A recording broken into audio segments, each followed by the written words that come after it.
Las opiniones vertidas en el siguiente programa son responsabilidad exclusivamente de los conductores e invitados y no representan, necesariamente, la opinión de quienes forman parte de TV UGED. Sin embargo, han sido incluidos en la programación como fomento a la libertad de expresión.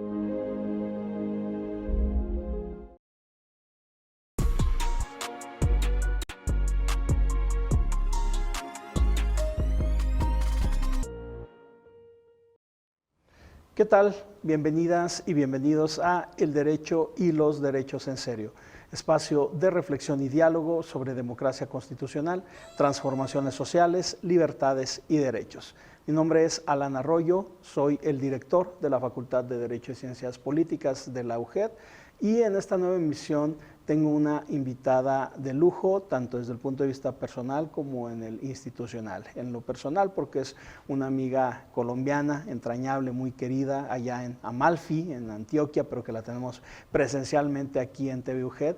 Y en lo institucional, porque es una muy destacada integrante de una red internacional de investigación que tenemos constituida entre la Universidad Juárez del Estado de Durango y la Universidad de Antioquia sobre democracia, derecho y política. Y nuestra invitada ha sido una impulsora y una participante muy activa y muy dinámica en los foros, en los encuentros que sostenemos por lo menos una vez al mes de manera virtual y que ya han sido un par presenciales. En una ocasión cuando viajamos un grupo de profesores de Durango a Medellín y ahora que ellos nos pagan la visita. La estimada abogada Maribel Arango, es un gran gusto, un gran honor que esté con nosotros aquí en Durango, estimada Maribel. Muchas gracias, para mí es un gusto también estar aquí. Estimada Maribel, yo creo que podemos hablar de muchos temas, pero hemos elegido dos para estos minutos que tenemos. El primero, en el marco de las actividades de la red, en plena pandemia, quienes integramos este colectivo binacional, elaboramos un libro colectivo sobre algunos retos en tiempo de la pandemia, miradas y reflexiones sobre el COVID-19 desde México y Colombia. Usted en ese entonces tuvo a bien escribir algo sobre la minería, que es donde me gustaría que pudiéramos platicar al respecto, porque usted tiene conocimiento de cuáles son algunas de las problemáticas, algunas, digamos, de las coyunturas que hay en Colombia, pero muchas de ellas pueden ser compartidas también a nivel global. Entonces, si nos pudiera compartir al respecto, por favor, y pues de nuevo muy encantados de tenerle aquí en Durango. No, muchas gracias.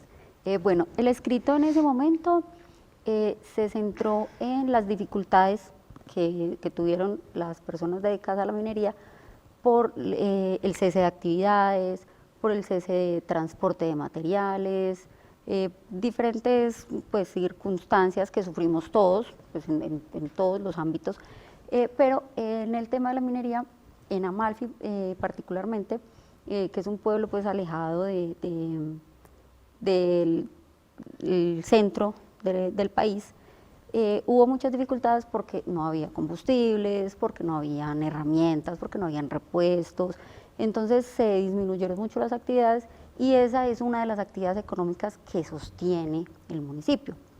Más de la mitad de la población vive de la minería, sea de la minería de beta o de la minería de aluvión o del rebusque o chatarreo, como se llama, en cualquiera de las dos clases de minería que hay. Y lamentablemente cuando se expidieron los decretos presidenciales para ir reglamentando pues, todo lo que se iba presentando, al sector minero se le hizo como a un lado, se le dejó muy olvidado. Entonces no hubo subsidios, no hubo alivios, como que no hubo consideraciones especiales como si hubo de pronto con el sector textil o con el lechero o con el cafetero, bueno, con otros sectores económicos. Entonces en ese escrito pues manifesté esas dificultades que además eso se unió a una especie de recrudecimiento en la legislación colombiana que también ha ido dificultando las actividades del sector. Se han aumentado las penas porque hay muchas de las actividades mineras que allá se consideran delito, que dan cárcel, que dan multas y cada vez han ido aumentando. y se ha ido cerrando la posibilidad de ejercer la actividad. Incluso para las minas que están legalizadas, que están conformadas como empresa, que pagan sus seguridades sociales, sus impuestos, que tratan de hacer todo como la norma lo exige, Claro. cada vez es más difícil. Entonces fue una situación muy difícil para los mineros ese tiempo. Y en ese sentido, ¿cómo evalúa usted a 5 años de distancia? ¿Se ha ido recuperando el sector? ¿Cuáles son los impactos que se ha tenido en lo social, en lo económico? En fin, dada la importancia que tiene este tipo de industria, ¿cómo lo evalúa usted pues, prácticamente 5 años después del punto álgido de la pandemia? Pues bueno, se ha podido trabajar ya, pues porque no están las limitantes de transporte, de falta de insumos, de falta de combustibles, porque pues todo se normalizó. Pero con el tema legal ha seguido siendo difícil. De hecho, hay unas comunidades en mi municipio que tienen bastantes problemas porque están en una zona que es de interés para hacer proyectos de hidroeléctricas, de producción de energía. Sí. Entonces, es otro sector minero energético que pues como que prima por encima de la extracción de oro.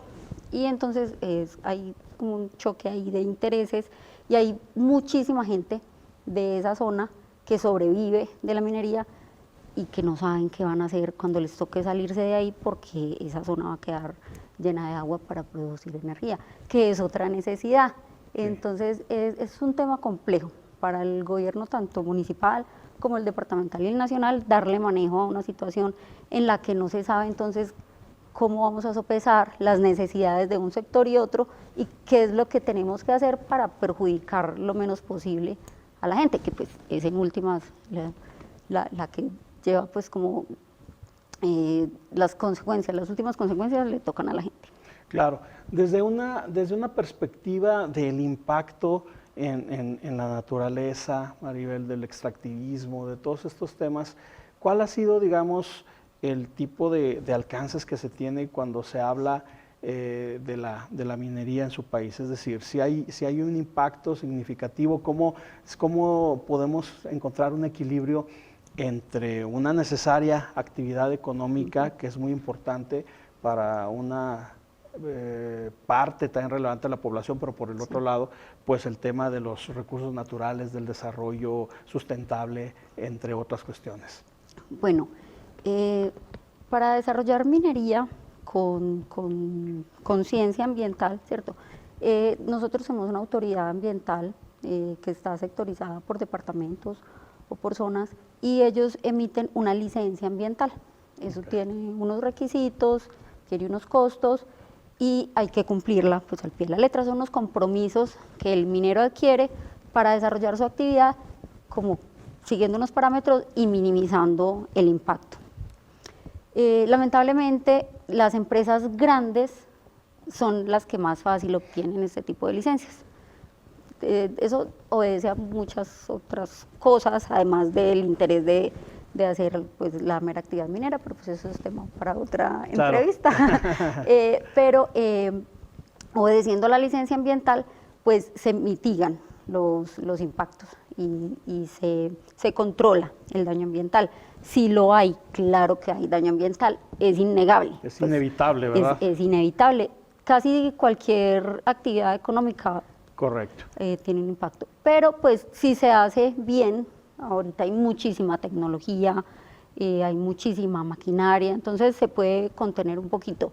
Es un poquito más costoso, pero pues finalmente es mejor trabajar haciendo las cosas así. Por eso esta idea del desarrollo sustentable, ¿verdad? Que mezcle tanto la visión de un desarrollo económico, que por supuesto es importante para que las personas puedan satisfacer sus demandas, sus necesidades, sus proyectos de vida, pero por el otro lado, combinarlo bajo una visión de respeto a la naturaleza. Usted lo acaba de decir y lo dice muy bien, pues desde luego que el impacto siempre habrá de estar presente, claro, pero habrá que ver de qué manera y bajo qué medida, ¿verdad?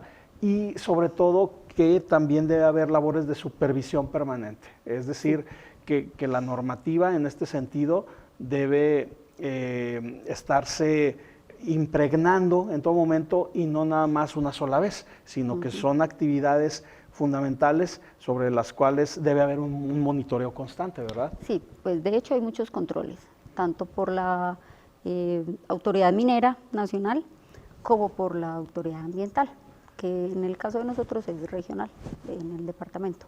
Y pues es necesario también, porque Claro. si no, entonces, no sé si en México les pasa, pero pues en Colombia sí, que cuando no se controla mucho las cosas, la gente suele no hacerlo como debería. Entonces sí es necesario y es bueno para que las cosas funcionen. No siempre se logran obtener los permisos y de hecho hay un tema que quisiera pues como contarle, y es que cuando no se legaliza una mina, no se le da el permiso y no se le da la licencia, eso no necesariamente detiene la extracción, solamente provoca que la extracción se haga de manera ilegal, de manera irregular, y que entonces el daño sea mayor, porque pues si no tuviste que pagar por un permiso ambiental para explotar, pues entonces sacas lo que hay y te vas, no recuperas, no controlas, no contienes. Entonces yo creo que una muy buena manera de contener un poquito el daño que la minería hace es dar el permiso para obligar a que se haga bien A que se hecha. cumpla Ajá. al pie de la letra, Sí, ¿verdad? sí, Eso porque sería lo negar el importante. permiso no detiene Es la actividad. contraproducente. Es contraproducente. En ocasiones. Bueno, si le parece, hacemos un pequeño corte y seguimos conversando. Perfecto. A nuestro auditorio del Derecho y los Derechos en Serio, les invitamos a permanecer con nosotros.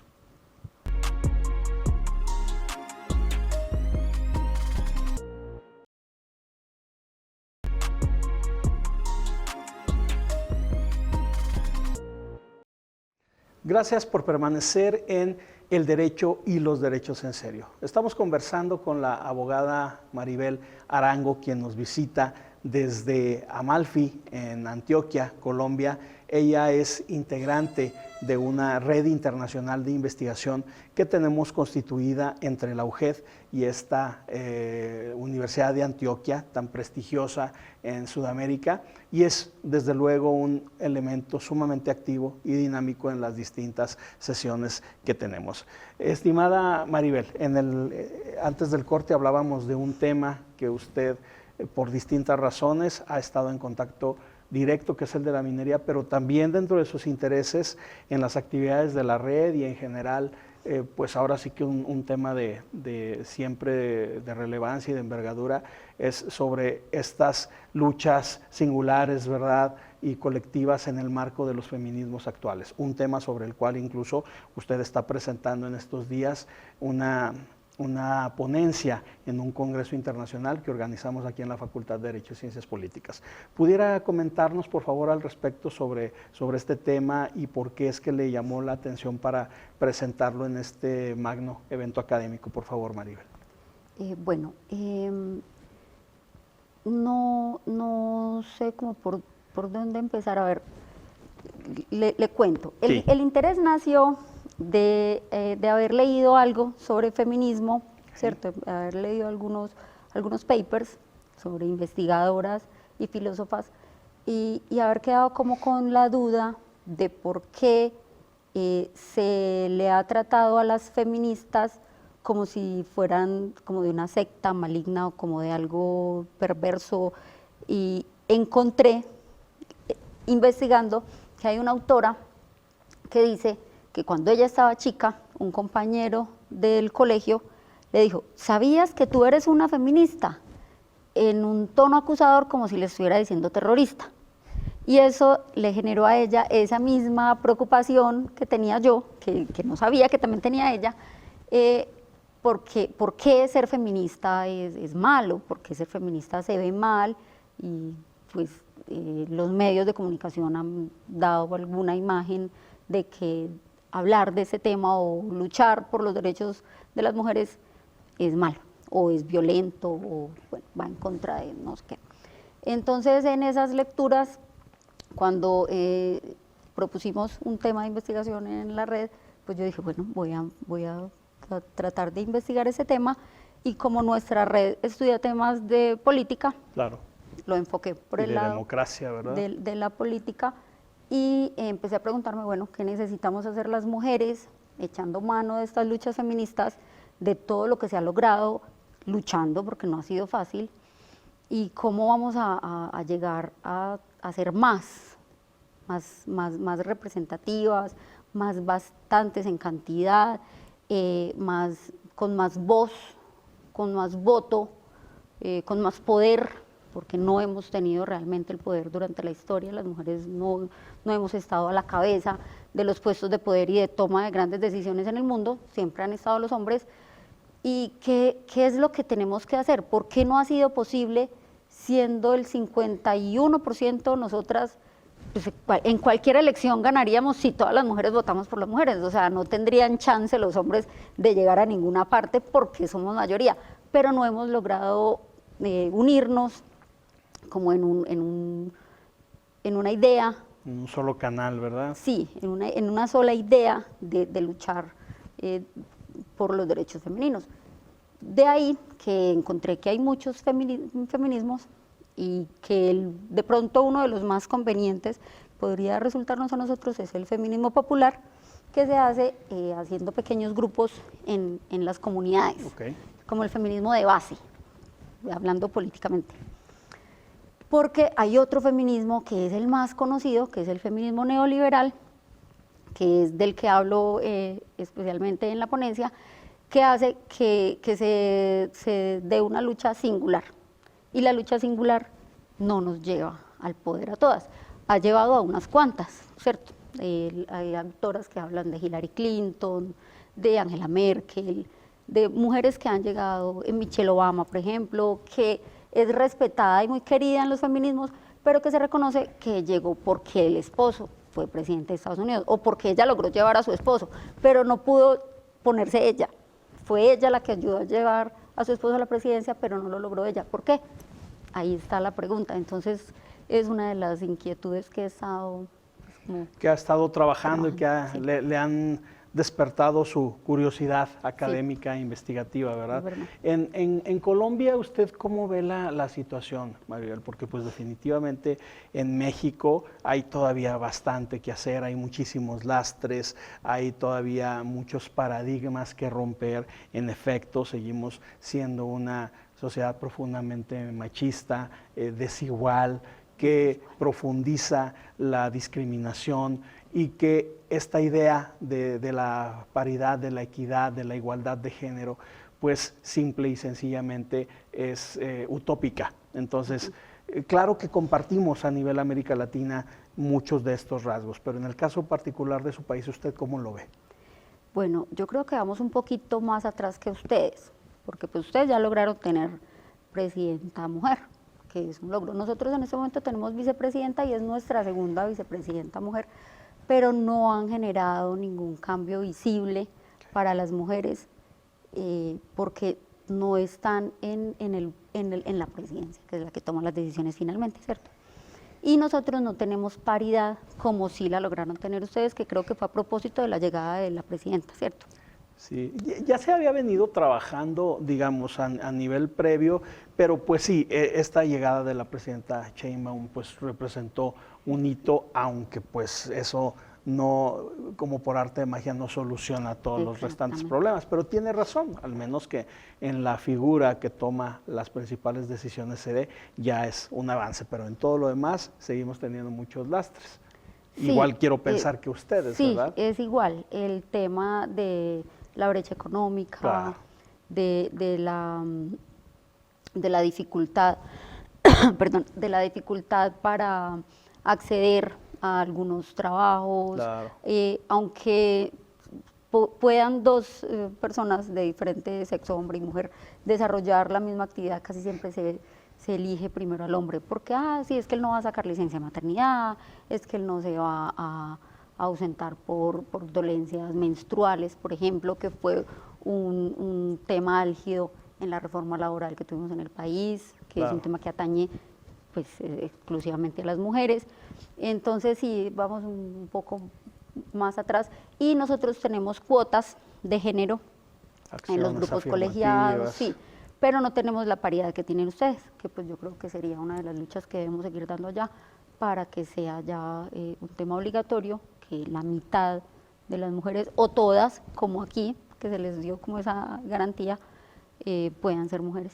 Sí, y sobre todo también que esta participación tan importante en los espacios de toma de decisiones, ¿verdad? Sí. Que en ocasiones o históricamente, mejor dicho, también ha faltado y que creo que eso es sumamente importante. Yo creo que en la medida en que este empoderamiento de la mujer no se lleve al terreno de los hechos, va a estar solamente ahí en el discurso y entonces los derechos fundamentales en su conjunto pues seguirán estando lesionados.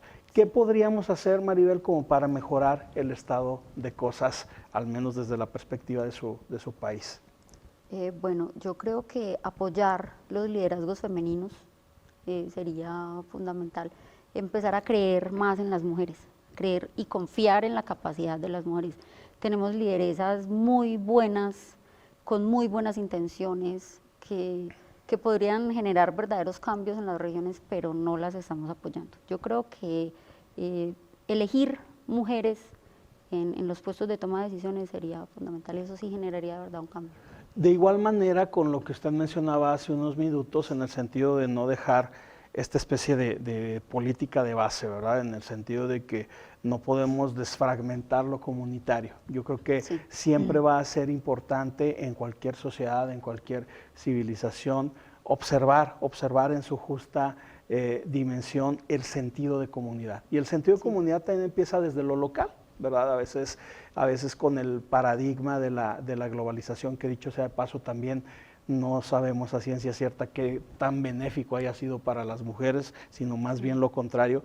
Pero con este paradigma de la globalización no sabemos muy bien si pensamos global y actuamos local, porque simplemente en ocasiones lo hacemos a una conveniencia propia y eso es también lo que ha faltado al momento de estructurar leyes, de estructurar políticas públicas, planes y programas de acción para hablar de una igualdad sustancial, de una igualdad en los hechos, que esa sí ha quedado de lado. Entonces, estimada Maribel, quiero agradecerle, quiero la verdad sí manifestarle este gran placer de que nos pueda acompañar aquí presencialmente en Durango, su casa, esperando que sea la primera de varias o de muchas ocasiones donde la tengamos por acá, y que también cuando tengamos ocasión de volver a ir a Medellín, pues estamos seguros de que contaremos con usted, con la red, con la Universidad de Antioquia, con la que hemos trabajado también específicamente con su Facultad de Derecho y Ciencias Políticas, que se llama exactamente igual que la nuestra.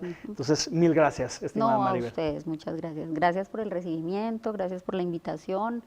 Ha sido muy placentera la visita y pues volveremos, claro que sí. Muchísimas gracias, Maribel. Y a nuestro auditorio del Derecho y los Derechos en Serio, como siempre les agradecemos el favor de su atención y les invitamos a estar con nosotros en una próxima emisión.